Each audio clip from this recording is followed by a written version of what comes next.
Salut l'équipe! Une vente qui patine. Pas de panique, j'ai la solution technique, on regarde ensemble.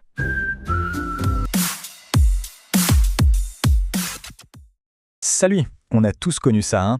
Ce moment un peu gênant où le client, après une longue explication, finit par lâcher le fameux « bon, je vais réfléchir ». Frustrant. Eh bien aujourd'hui, on va voir ensemble comment transformer cette hésitation en une décision, et ce de manière simple et rapide. Allez, c'est parti! Voilà, c'est exactement ça. La scène typique sur un chantier. On arrive super motivé, on pense super bien faire en déballant toute la marchandise, toutes nos options pour montrer qu'on a un expert. Et à la fin, au lieu d'une signature, on a un blocage. C'est comme un comble. Mais qu'est-ce qui se passe vraiment dans la tête du client à ce moment-là? C'est la question clé. Est-ce que c'est le prix? La qualité de nos produits? Eh bien, pas forcément. La plupart du temps, la raison est beaucoup plus simple. En fait, tout se joue à l'intérieur, dans son cerveau. On va donc faire un petit tour du côté de la science pour comprendre ce blocage. Et je vous rassure, pas besoin d'un bac+5 en neurosciences. C'est super simple. On va parler d'un mécanisme qu'on appelle le paradoxe du choix. Alors le principe, il est tout bête. Quand on met quelqu'un face à une montagne d'options, son cerveau ne voit pas une multitude de chances. Non, il voit une multitude de risques. Le risque de faire le mauvais choix. Et cette peur, la peur de se tromper, eh bien elle est tellement forte qu'elle nous paralyse. Du coup, la décision la plus facile, la plus confortable, c'est de ne pas décider du tout. C'est la fuite. Et ça a été prouvé. Il y a une étude super célèbre, l'expérience des confitures. Imaginez un stand avec 24 parfums différents. Résultat, seulement 3% des gens achètent. Maintenant, on refait la même chose avec seulement 6 parfums. Et là, boum, 30% des gens passent à la caisse. 10 fois plus de ventes juste en réduisant le choix. La preuve est là. Moins, c'est mieux. Donc, qu'est-ce que ça veut dire pour nous, sur le terrain? Ça veut dire qu'il faut changer complètement de rôle. On n'est pas un catalogue sur pattes. Notre vrai job, notre vraie valeur ajoutée, c'est de devenir un guide, un simplificateur, un accélérateur de décision. Bon, à cette théorie, on passe à la pratique. Comment on fait, concrètement, pour devenir cet accélérateur? Eh bien, il existe une méthode toute simple, en 3 étapes, qui est juste redoutablement efficace. C'est ce qu'on appelle la triade de recommandation. Alors, comment ça marche? C'est un déroulé en 3 temps. D'abord, on ancre la conversation dans le besoin réel du client.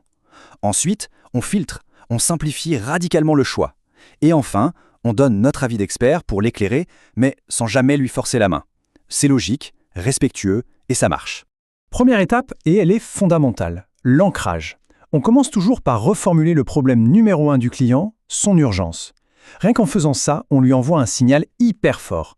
Je vous ai écouté, j'ai compris ce qui est important pour vous. Et hop, d'un coup, on cadre toute la discussion sur sa priorité. Deuxième étape, la règle d'or, la règle de 2. Jamais, au grand jamais, plus de 2 options. On propose une solution standard, qui fait le job, qui est correcte, et à côté une solution optimale, celle qui répond parfaitement à son problème, qui va lui faire gagner du temps, de l'argent, de la tranquillité, c'est tout. C'est assez pour qu'il ait le sentiment de choisir, mais pas assez pour le perdre. Et enfin, la touche finale, l'affirmation d'expert. Là, on se mouille, on donne un avis clair, honnête. Franchement, si c'était pour moi, je prendrais l'option 2. Mais, et c'est le plus important, on termine toujours en lui redonnant le contrôle. Mais c'est vous qui décidez. On guide, on conseille, mais c'est lui le patron. C'est la clé pour bâtir la confiance. Alors, ok, c'est une belle méthode sur le papier, mais en vrai, sur les chantiers, ça donne quoi? Accrochez-vous, les résultats sont assez dingues. Les chiffres parlent d'eux-mêmes. En appliquant cette technique, on peut augmenter son taux de conversion jusqu'à 60%. 60%, c'est énorme. Ça veut dire que sur 10 devis qui prenaient la poussière, il y en a potentiellement 6 qui se transforment en commandes. L'impact est juste direct. Mais il n'y a pas que les chiffres dans la vie. On gagne aussi un temps fou, parce que les décisions se prennent 2 fois plus vite. On gagne en crédibilité, on passe de simple vendeur à expert conseil. Et le plus important, on gagne un client qui est content, qui est serein, qui a acheté en toute confiance, et qui du coup reviendra. Par contre, attention, c'est un outil très puissant. Et comme tous les outils puissants, il faut savoir le manier.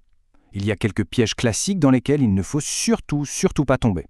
Voici les 3 erreurs à ne jamais commettre. Numéro 1, envoyer un devis avec 4 variantes sans aucune explication.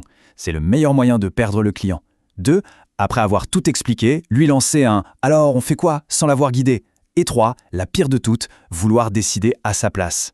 On n'oublie jamais, on est clair, on recommande, mais c'est le client qui valide. La nuance est capitale. Donc voilà, si on devait retenir une seule et unique chose de tout ça, ce serait celle-ci. C'est le mantra à se répéter tous les matins. La simplicité, c'est notre meilleur argument de vente. Alors, pour la prochaine rencontre client, le défi est simple. Il ne faut plus se demander qu'est-ce que je peux bien lui vendre, mais plutôt comment est-ce que je peux lui simplifier la décision. En devenant un véritable accélérateur de décision, on ne va pas juste vendre plus, on va surtout construire des relations clients bien plus solides et bien plus durables. J'espère que c'est plus clair. Un conseil pour ne rien manquer, une fois sur la chaîne, cliquez sur le bouton s'abonner, puis sur la petite cloche pour activer les notifications.